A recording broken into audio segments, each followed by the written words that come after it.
What is going on, guys? Welcome to your 73rd Java tutorial, and in this tutorial we're going to be finishing up our program and actually running it. So in the last tutorial we created a list on the left, we created the move button, and we added some functionality to it. So now we go ahead and the only thing we have to do is create the list on the right. So let's go ahead and make right list and just go ahead and set it equal to new JList, and we don't need any parameters for it because by default we want nothing in it, so that's why we don't need any parameters for it right now. You can if you want, but I mean it'll be kind of useful. And hold on, let me itch my ear. Oh yeah, that feels good. You're right in there. Oh, disgusting.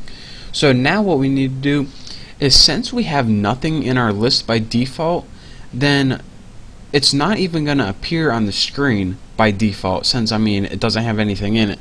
So what we need to do is set a default height and width for it, pretty much.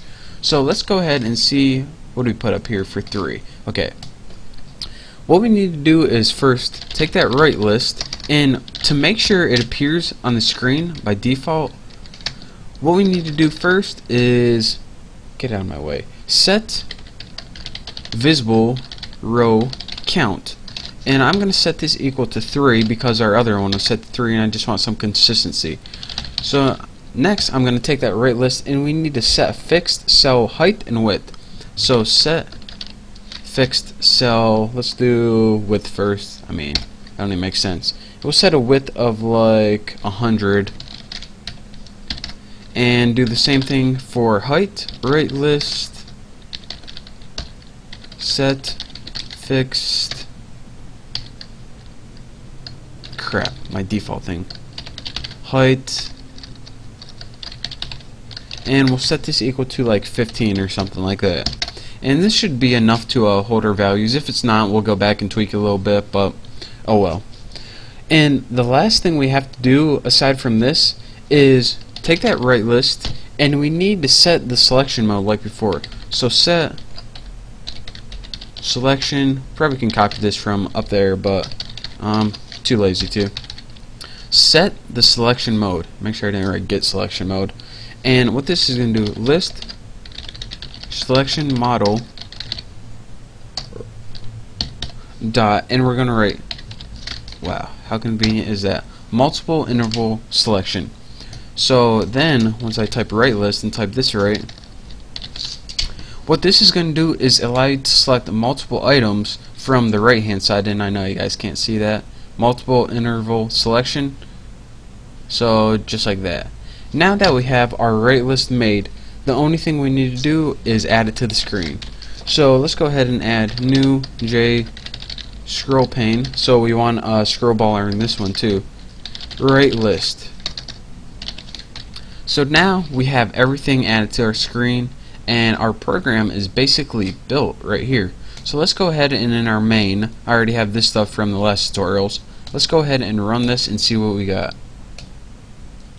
Well, I resized my window a little weird, but we can always change that by setting the size right here, but I'm too lazy for now. So as you can see, the title is title, and now unlike before where we can select single things, if I hold down the shift key on my keyboard, look at this, click, and now I get a multiple selection. Or if I hold down control on my keyboard, I get that selection where you can select like every other one, or if you want to deselect something, just click it again, and now if you move it, you get bacon, more bacon. Or if we want bacon, wings, and ham, I'm going to click bacon, hold down shift, click ham, and move, and we get bacon, wings, and ham. And of course, if we want everything, let's go ahead and just select that, move, and now we got everything right there. So that is pretty much the program of using a multiple interval selection, or in other words, multiple selection list. And one quick time how this program works, we pretty much made variables right here in an array. We took that array and passed it into left list, so left list will have something to display. We set the visible row count, we made it so you can select multiple things, and we also made a scroll bar on the left list. Then we got to the move button. We did all this default stuff, and we also did this cool stuff, set list data of the right list automatically depending on what you select in the left list.